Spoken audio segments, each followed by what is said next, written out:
Good day. My name is Osana Nanama, and today I'll be presenting on corporate governance frameworks and consequences of failure. This presentation critically examines whether corporate governance is truly a strategic control mechanism or merely a compliance-driven exercise. I argue that governance is not just about rules and regulations. It's about ethical stewardship, long-term value creation, and effective oversight.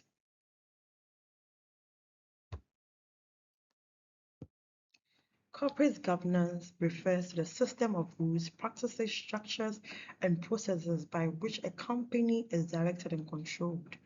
At its core, governance ensures accountability, transparency, and ethical leadership in the best interests of stakeholders. However, there's a central tension. One side, shareholder primacy, which focuses on maximizing honest returns. On the other, stakeholder accountability, which balances the interests of employees, regulators, communities, and investors. This tension raises this tension raises an important question. Is governance about profit alone or responsibility as well? My thesis is that effective governance integrates oversight, ethics, and long-term value creation. It's more than just compliance. Corporate governance. Corporate governance is grounded in several key theories. First, agency theory. This theory explains the conflict that arises when ownership and control are separated. Managers may prioritize their own interests over those of shareholders. Second is the stakeholder theory. This expands accountability beyond shareholders to include society as large. Long-term success requires balancing both economic and social interests. Third, stewardship theory.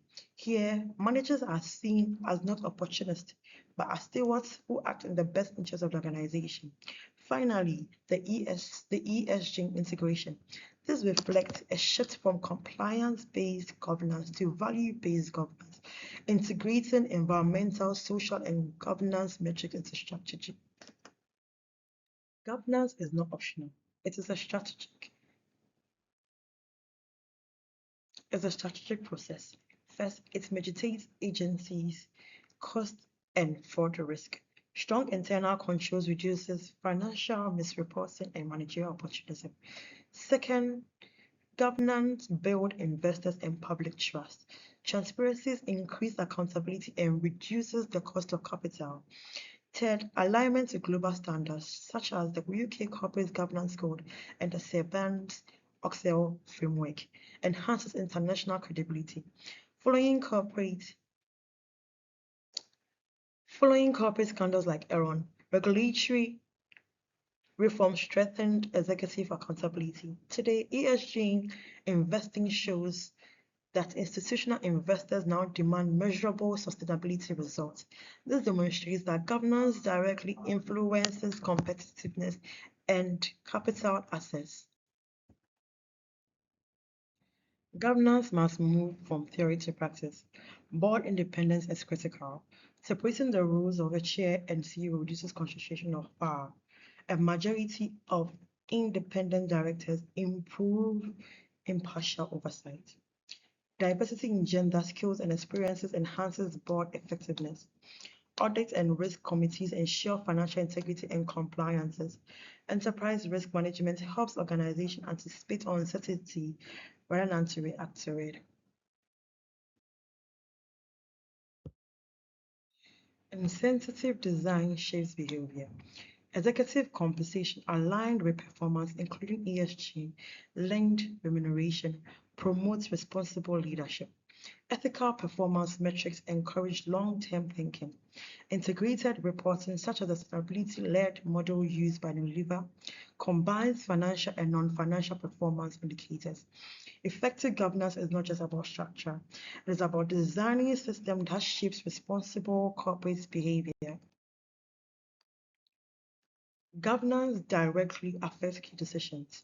In strategic planning, boards must prioritize long-term value over short-term gains.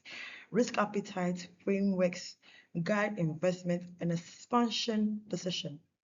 Strong audit supervision enhances financial transparency and reduces information asymmetry. Weak governance, by contrast, increases uncertainty and the cost of capital.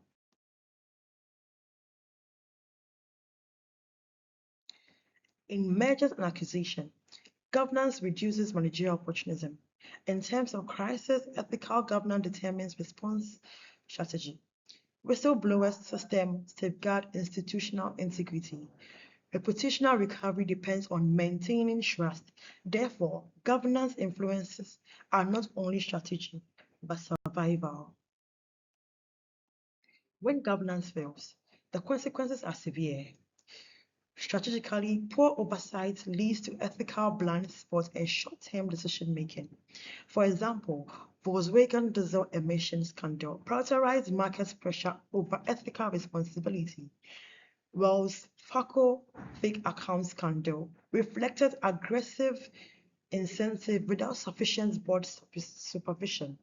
Financially, such failures result in litigation costs, regulatory fines, and shareholder losses. Reputational damage is even more devastating. Reputation takes decades to build but can be destroyed overnight. Governance failure is rarely isolated.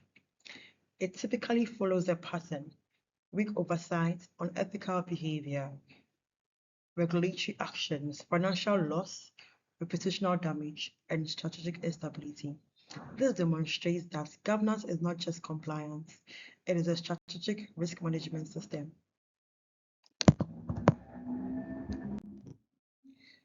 Governance is dynamic, not static. In complex and unstable environments, compliance alone is not sufficient. Adaptive governance integrates regulations, digital risk management, and ESG consideration. Leadership culture matters. Tone at the top shape ethical behavior. Continuous monitoring and institutional learning prevent systemic blind spots. Governance must function as a real-time oversight mechanism.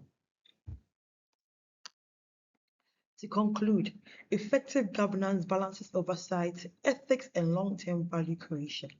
It mediates the tension between shareholder primacy and stakeholder accountability. Governance structures influence risk-taking. Transparencies affect financial credibility. Incentive design shapes ethical behavior. Governance failures cascade across strategy, finance, and reputation. Therefore, governance is not compliance, it is a strategic infrastructure. Accountability and transparency are the foundation of long term legitimacy. Thank you.